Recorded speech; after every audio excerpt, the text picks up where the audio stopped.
පින් එක ගියා බං. ඉරෝ? පින් එක. සුන්දරේ ඔයා කොහෙද නෙමේ? මේ අපේ ගෙදරනේ.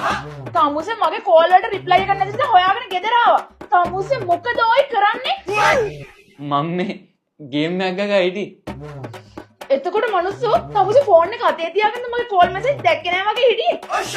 ගේම් එකක් ගහනවා කියන්නේ එසේ මෙසේ වැඩක් නෙමෙයි. විශාල වැඩක්. මං කැමති නෑ ගේම් එක ගහනකොට මට කුරා කූඹියක් කරදර කරනවා. එතකොට තමුසේට මට වඩා දැන් ඔය ගේම් එකද ලොකු. ගේම් ගැහුවට මං ඩබල් ගේම් ගැහුවේ නෑනේ සුන්දරි. කොල්ලොන්ගේ අහිංසක ආසාව වලට ඉන්න දෙන්න. මට ඔහොම කතා කරන්න තමුසේට කොහෙන්ද හයිය?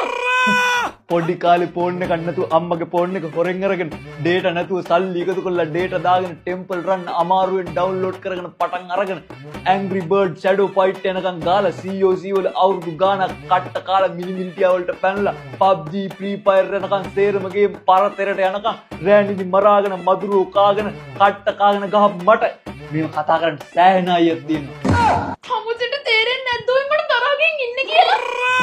යාළුවන්ගෙන් CD ඉල්ලගෙන කැඩිට්ට පරණ කොම්පියුටරයට දාගෙන IGI වලින් පටන් අර Far Cry Prince of Persia පිස්සෙක් වගේ ගහලා Call of Duty වල ජීවත් වෙලා Vice City වල cheat code කොලේක ලියාගෙන යාළුවන්ගෙන් ඉල්ලගෙන තරු පහම අවුස්සගෙන ගානක් නැතුව හිටපු මට කාගවත් තරවල් අදාළම නෑ මාත්‍යෝ. තමුසේ නම ගේම් එක ගහමින් ඉන්නවා. මම යනවා යන්න. ගියොත් ඉතින් ඔයාටම තමයි පාඩු. මතක තියාගන්න ගේම් ගන්න කොල්ලෝ තමයි